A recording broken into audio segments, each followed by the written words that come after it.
Okay, guys, this is an attempt to record um, the slides on the economic, political, social transformations, causes and consequences from the 1970s to 1991. So basically, to the beginning of, well, to the first oil crisis, to the fall of the Soviet Union. And today, I'm going to try to focus on the oil crisis, the causes and the consequences. As you can see on the title of this first slide, there is an E crisis with an E because that's the plural, okay? Crisis with an I, it's singular, with an E, it's plural. I'm still an English teacher, though I'm talking about history. So, the oil monopoly, interesting to know that Britain first discovered oil in Iran in 1908, and American Britain afterwards intensified their search for oil in the Middle East in the 1920s and 30s, and two-thirds of the world's proven oil reserves are located in the Middle East today. So the question is, what is the Middle East? So here you got a map. So here you go with the Middle East. So Egypt, Lebanon, Syria.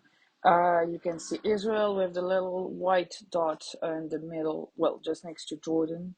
Syria, Iraq, Kuwait, Iran, Oman, Yemen, Saudi Arabia. So there's been many wars in the Middle East, and the second half of the 20th century was the theater of many of them. Let's focus on the post-World War II period and the Cold War. So this is the Middle East, and Britain is in crisis because it's losing all of its colonies, the empire is down, and it will not strike back. Saudi Arabia is the richest oil state, and Iraq and Kuwait will wait for 1993 before Saddam Hussein tried to invade one another and start a war. In Iran, we will see that later. The Shah is in power after World War II, though it will not last long. Lebanon is owned by the French, if I remember correctly. So, let's focus on Israel. So you've got two maps here. Israel is a territory mainly created and given to Jewish people because of the Holocaust. It's a bit of a retribution to make amends and protect the community. Problem was that many Jews fled Europe and other countries to settle them in Israel. And as it was the UN, okay, the United Nations, that gave this land to Jews, Arabs were not that happy about it. Hence the Arab-Israeli wars, and there were like many of them, and there are still tensions today. So when Israel declared independent, well, it started in 1948 because we have to start at the beginning. It started in 1948. Arab forces invaded the country on the very next day, and it was because Israel declared its independence. And when I say Arab forces invaded the country, I mean Egypt, Jordan, Iraq, Syria, and Lebanon.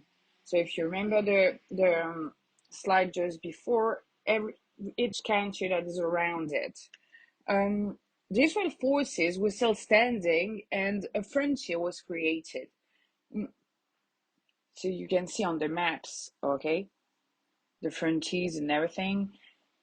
In So let's focus on 1956, okay, the Suez Crisis. So the orange part is the desert of Sinai, okay, the Sinai Desert. And basically, every time Israelis dropped east down of Suez, then the Egyptian fought back and everything. And in 1956, the world was turning bipolar. And Nasser rose to power in Egypt. He wanted to nationalize the Canal of Suez, but it was British and French. So France and England signed a deal with Israel, and Israel invaded the Sinai Desert. Egyptian responded, and France and Britain tried to be peacemakers, but it did not work. And though on the field, Israel seemed to have won the war as they had defeated the Egyptian, and as the Israeli withdrew and dropped the blockade, Arabs and Egyptians claimed their victory. Europeans had been sent away from Suez, and Nasser regained the canal.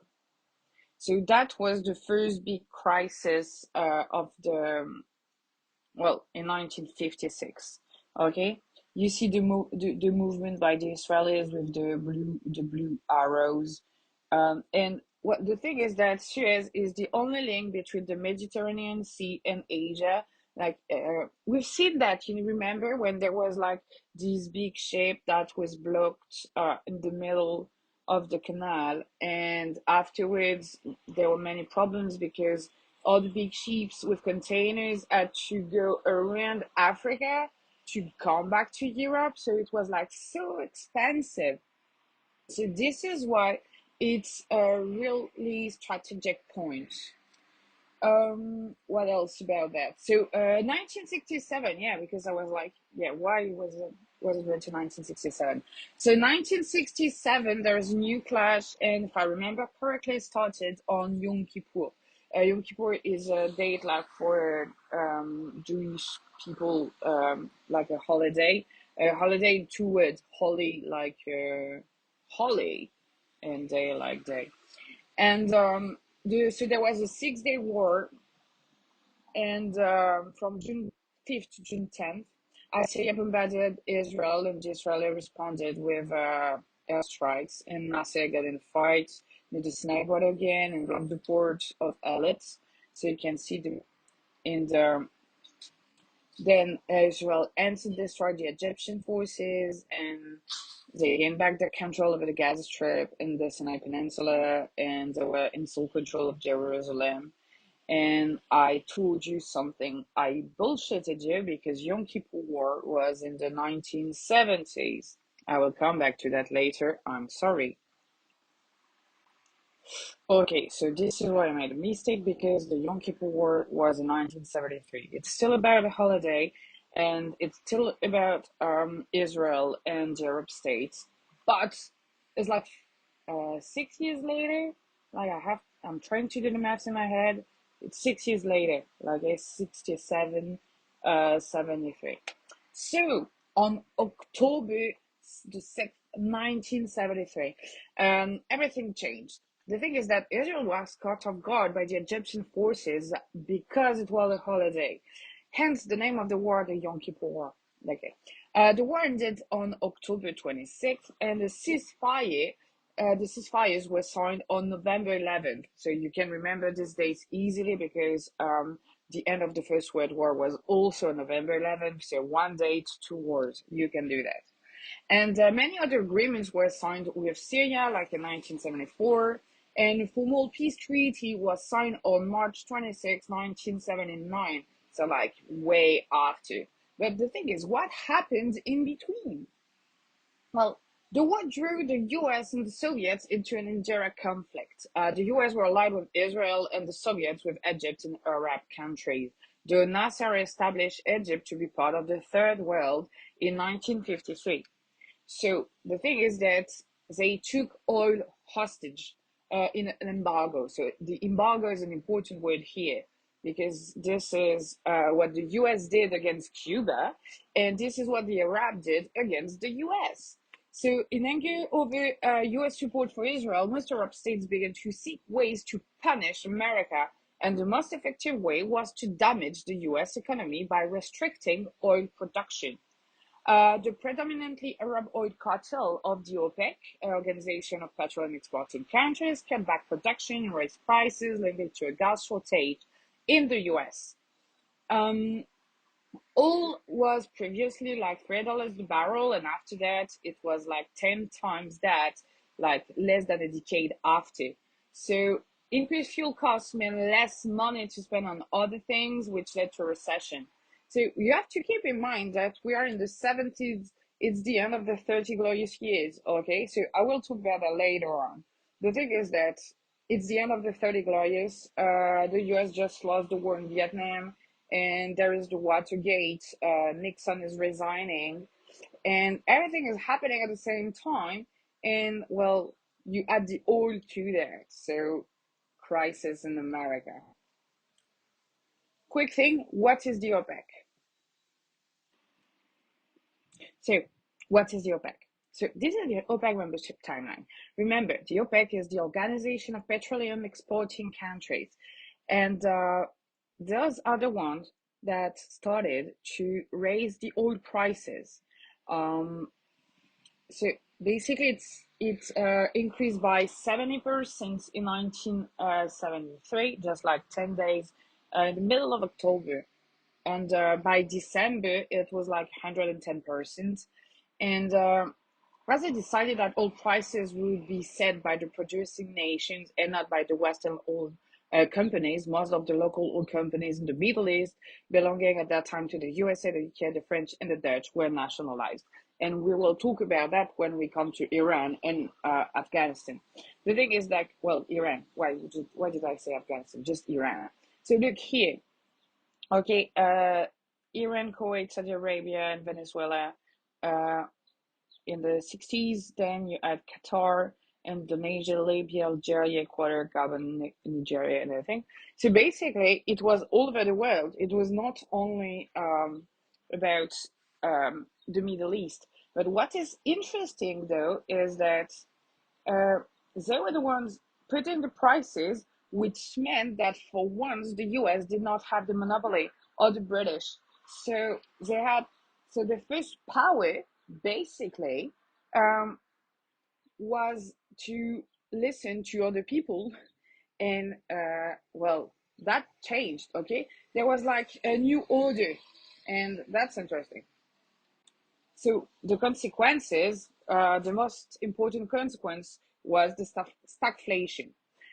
So the crisis was the beginning of a new economic era in the US and in the Western world in general because the domestic oil production began to decline and the nation faced the reality of limited resources, of dependency on other countries, mainly those of the Persian Gulf, and for its economic well-being and for economic stagnation with higher price, which is called inflation, and of the prices, but also a stagnation of the economy and of the wages. So this is stagflation. Okay, I wrote the definition. It's an economic condition in which rising prices, high unemployment, but little or no economic growth, stagnation or present. So you could ask an economic professor, teacher like Madame Tracula, Monsieur Greco, Madame Coupier de vous expliquer. All right. But from what I've understood, is like the prices are getting higher and higher, and people are starting to lose their jobs. And well, higher prices, less jobs. Well, what's happening? The GDP of the country grows. It's what is the GDP? Is the like baby?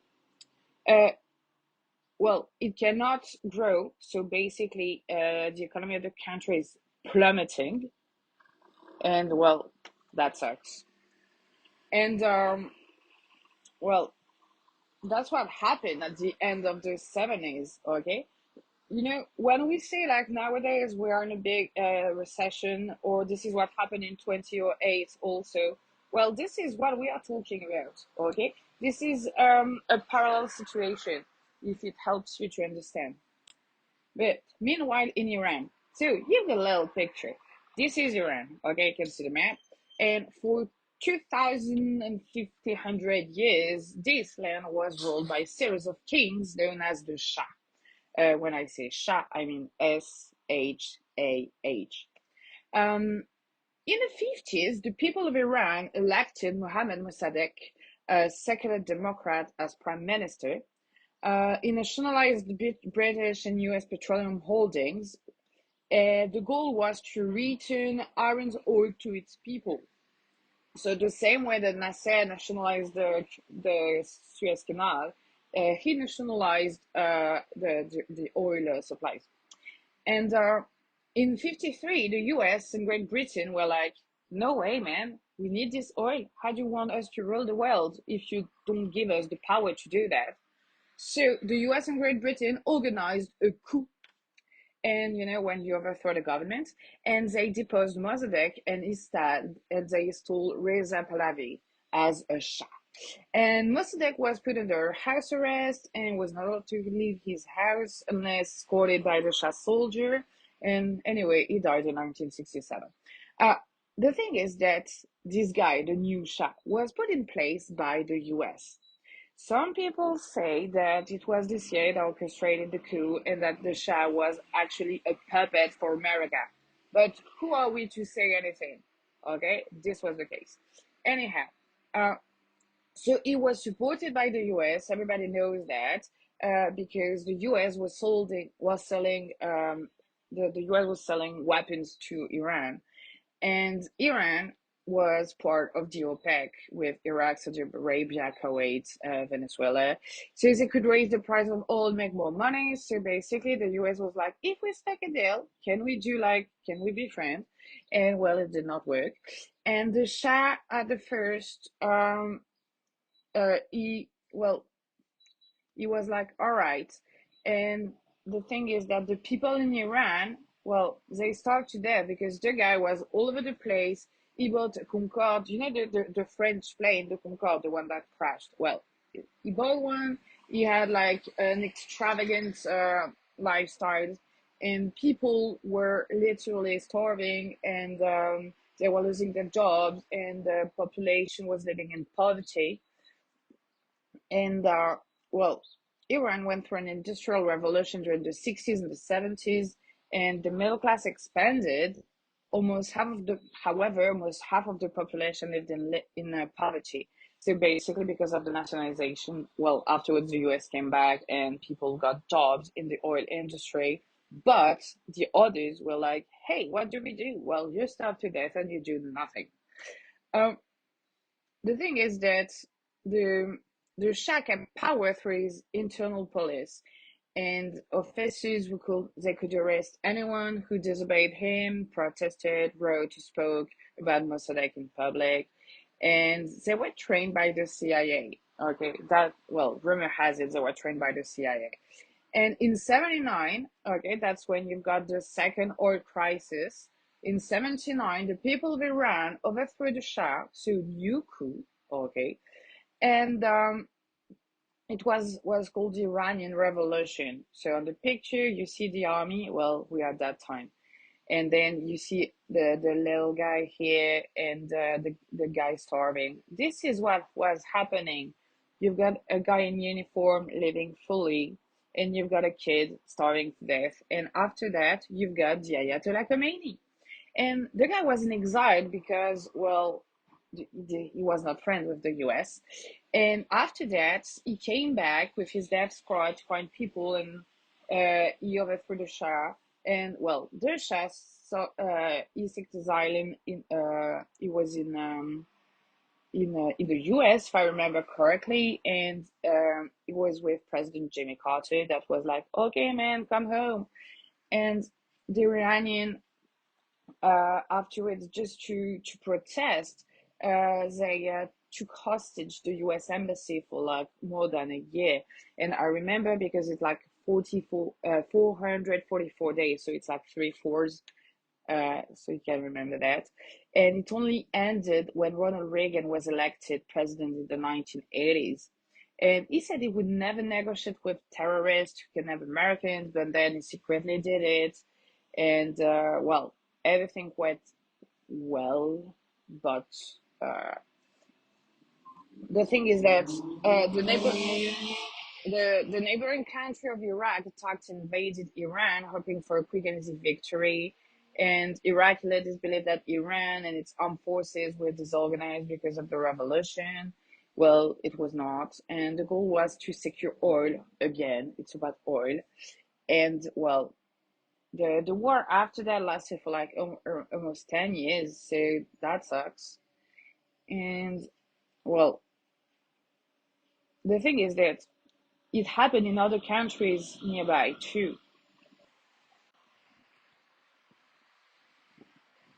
Um, so meanwhile in Afghanistan, that's the other thing. Well, Afghanistan. And we talk about it because you know that the US left Afghanistan in August 2022, and everybody is like, "Oh my God, this is because of the Taliban and everything." And if you knew, well, you're gonna know at the end of this slide, if you knew that the Taliban, okay, and Al Qaeda was first armed by, I'm waiting for the answer. Yeah, the answer is America. So that's crazy. So 1926 country was referring to a kingdom, began to start a certain modernization and everything. Let's jump to 1973. The monarchy was overthrown in a bloodless coup d'etat by the king's cousin. Okay, the guy's name was Khan, like Genghis Khan, but his first name was Mohammed, who became the president of a single party republic who further fought to modernize the country and received aid from the Soviet Union and the US, who both tried to carry influence over the country. So, in 1978, Khan and many of his family members were assassinated in a new communist coup d'etat. And the goal was to establish the Democratic Republic of Afghanistan. Well, did not work. The Soviet-backed government pushed wide-ranging reforms that thought to modernize and abolish most traditional and religious societal structures. This caused widespread insurrection and Soviet involvement in a long war of attrition that nearly lasted 10 years and caused millions of refugees to leave the country. You can watch the movie Kite Runner. Kite Runner in Afghanistan. It's amazing. Quite violent, but it's amazing to explain everything and how people fled to Pakistan, then India, and came to the US afterwards. Anyhow, the goal is not to watch the movie right now. The goal is to understand that a few years after the Soviet Union withdrew their forces, the Islamic State of Afghanistan overthrew the government and took over the cities, which was largely overthrown by the Islamic Emirate of Afghanistan in 1996 which established totalitarian rule. They were removed from power 5 years later by US coalition forces, and the Northern Islands established the Islamic Republic of Afghanistan in 2004. So this is the overall. The thing is that uh, in the 70s, the end of the 70s, Carter started Operation Cyclone. And the basics of this operation was to give money and weapons to anti-communist guerrillas in Afghanistan. Yes, because the goal was to overthrow the Soviet Union. And this is how the CIA started to help Afghanistan and the Taliban. And in 2022, the Taliban took over the country from the US, and everything started because of the Cold War. And this is what we're going to talk about next, okay? Because here we got what happened in the Middle East. So now I think that the most interesting thing, if you don't have any question, will be to talk about what happened in the US so that we can see how the US took everything and we can compare. And in the third point, we will talk about China, though I really hope that you can understand that on your own because China, I don't like China. And then we will keep on going. Okay, bye guys. Hope it helped you.